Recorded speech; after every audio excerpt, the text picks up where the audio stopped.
Hey everyone, welcome back to the Empty Pantry, where we make delicious meals and desserts without breaking the bank. I'm Amy, and I'm super excited to share with you today some frugal desserts that will satisfy your sweet tooth without stretching your budget.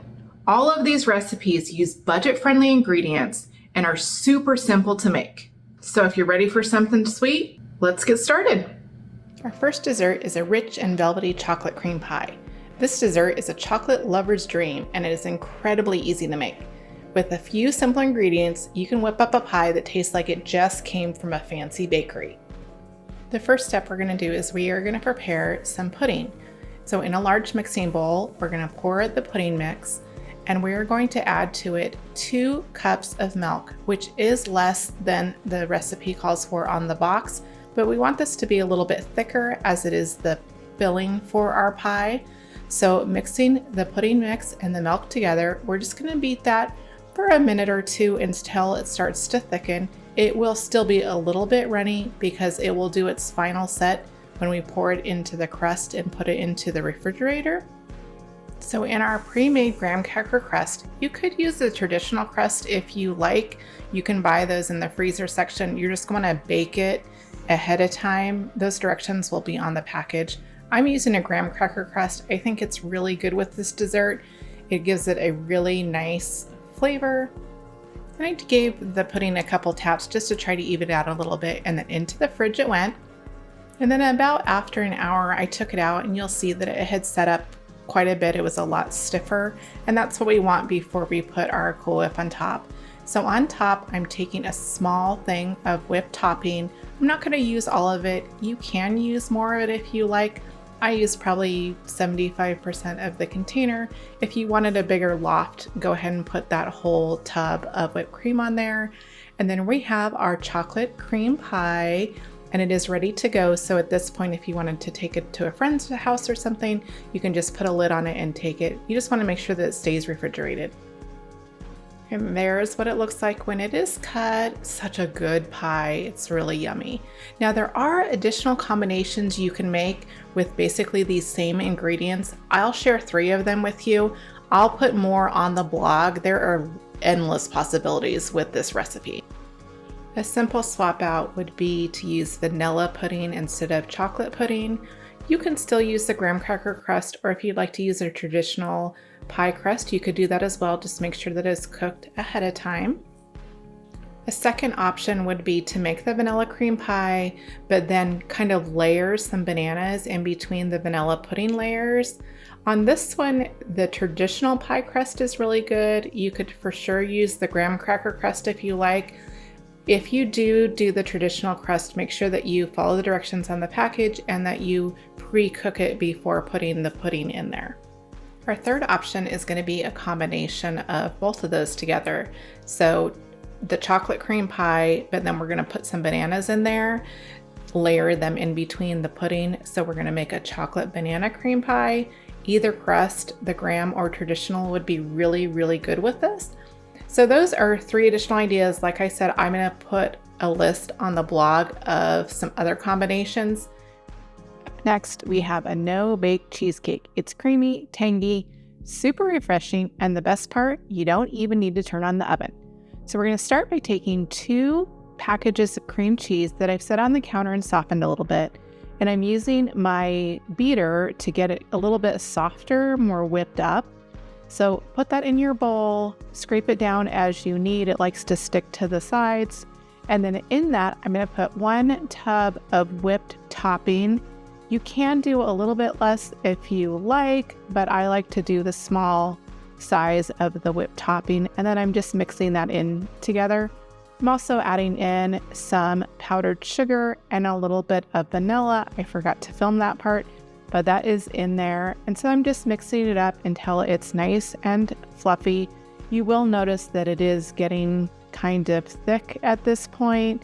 And so just keep going until you're satisfied that it's a decent stiffness. It's not going to be hard yet like a cheesecake, but it's a little bit stiff. You can see it's holding its shape.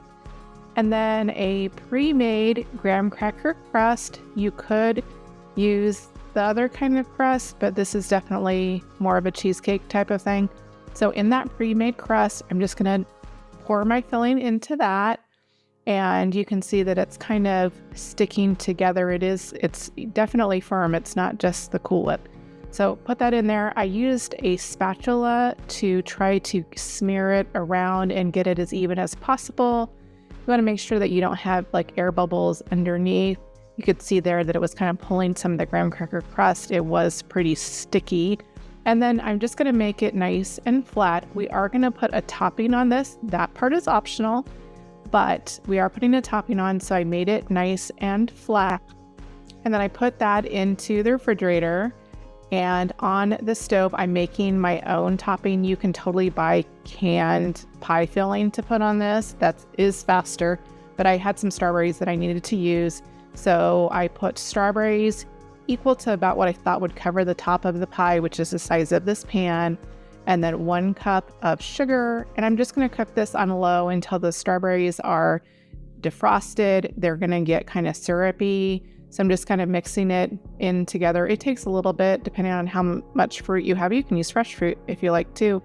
And so you can see here that I have a nice liquid. They were whole strawberries. I wanted them to be a little bit smaller pieces. So I just took a potato masher and I just smashed some of them down to get the pieces a little bit smaller. I made sure I didn't have like whole huge strawberries. I guess you could have left those, but I mashed those down. And then you noticed it was kind of watering, so I wanted to thicken that up. So I took some cornstarch, I put that in a little glass, about 1.5 tablespoons, and then put some water in, just enough to dissolve it. It's not really a set amount of water. You just want to make sure that you can completely stir the cornstarch and the water together so there's no lumps.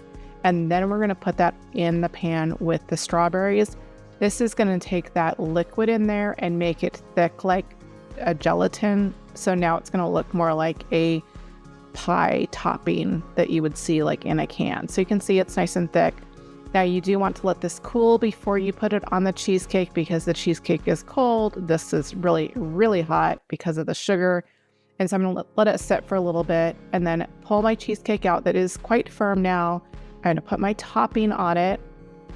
And I had just the right amount of topping, maybe a little bit extra. Just gently putting that on there, kind of spreading it around. It kind of wants to spread itself around, but there you have the cheesecake. At this point, you can put it back in the fridge, or if you were taking it somewhere, you could take it. And so that's what it looks like when it's all set with my little topping. You could use lots of different flavors of topping if you like, but there you have it, the no-bake cheesecake. Now let's make some cake mix cookies. This is one of my favorite quick and easy dessert hacks because it only takes a few ingredients that are almost always in my pantry and the possibilities are endless. So starting with a box of cake mix, whatever flavor, 2 eggs. So we're just going to mix that in there. We're definitely not following directions on the box. And then we're going to use 1/2 cup of cooking oil. Depending on the combo you're doing, you may use a different type of fat, a butter or a peanut butter. I'll give you some ideas at the end. So we're going to mix this together. This is going to be a thick type of batter because we're going to want to be able to scoop it onto a cookie sheet. So don't be afraid when it gets a little bit thick. And then if you had an additional thing like chips, you could put those in there. So I had a combination of peanut butter, Reese's peanut butter, and some chocolate chips. And then just scooping that onto the cookie sheet. I am using a cookie scoop. I love how it makes really uniform sizes for cookies. So it made just over 24 cookies. I think I had a small pan after this, but just put those into the oven. The oven is at 350 and we're gonna bake these for about 10 to 12 minutes. Just watch them when there's a little bit of resistance on the top and they start to crack like these are. They're done. So just pull them out and then just let them cool for a little bit so you don't burn your mouth. Because if you're like me, you're going to steal one of those as soon as you possibly can, probably before it's cooled off. So as I mentioned, lots of additional combinations for this. Here's some red velvet cookies. You're going to take red velvet cake mix, some oil and some eggs. Another one, you could do peanut butter with a yellow cake mix, 1/2 cup of peanut butter as the fat, and 2 eggs. Pretty simple, right? And then the third one would be kind of fun is funfetti. We're using a funfetti cake mix. We're going to use the oil and the eggs, and a cute little topping on this would be some of those little sprinkles. So there's some other ideas. I'm going to list more on the blog post. There's a million different ideas for these cookies. So that is our cake mix cookie recipe.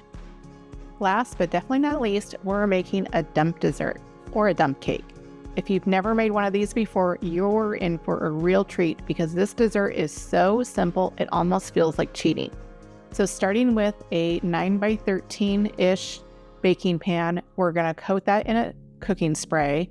And then I'm doing mine with a cup of crushed pineapple. I'll share some other ideas with you at the end of other fruit that you can use. And then I'm using a can of cherry pie filling. So I'm doing 2 cans of fruit. You don't have to do 2, but I'm doing 2 for this one.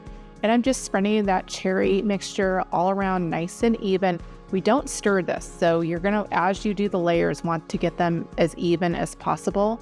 Once that's down, you're gonna take a box of dry cake mix. I'm using a white cake mix for this.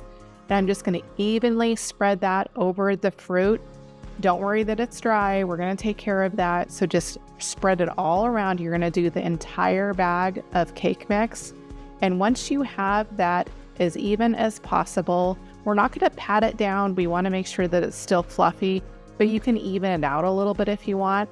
Then we're going to take half a cup of butter. We're going to cut that in pieces. And then I'm just going to lay those across my cake mix on the top. You're going to want to get them all over. So when this is in the oven, it's going to melt down, make a nice like cakey crust on top of that fruit. So I'm taking the whole half cup of butter and putting it all over the top, and then into the oven it goes. And we're going to be baking this at 350 for about 45 minutes or until the top is like a golden brown, and then you can see the filling kind of bubbling up around the edges. So once that temperature is reached, we're going to remove it from the oven and we're going to let it rest for just a little bit. It is very, very hot, especially those cherries are very, very hot. But that's what it looks like. When it is done, you just scoop it out and put it in a bowl. This is really good if it's hot to put some like half and half on it or some vanilla ice cream. That makes it very, very yummy. And when you're storing this, just put it into the fridge. Covered is where you'll want to store it, is in the fridge. Now, there are other combinations you can make. This is another thing like the cookies, lots of different options. So I'll give you 3. I'll put the rest on the blog. So you could do cherry pie filling with a chocolate cake mix, and then we're going to do the 1 stick of butter, same process as before.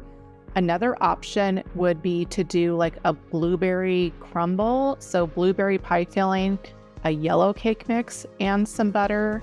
And then a third one would be to do like a peach cobbler. So yellow cake mix, some peaches, and a stick of butter. I'll put a few more ideas on the blog post, and I'll leave the link for that in the video description below. And there you have it. 4 crazy easy frugal desserts that are sure to satisfy your sweet tooth.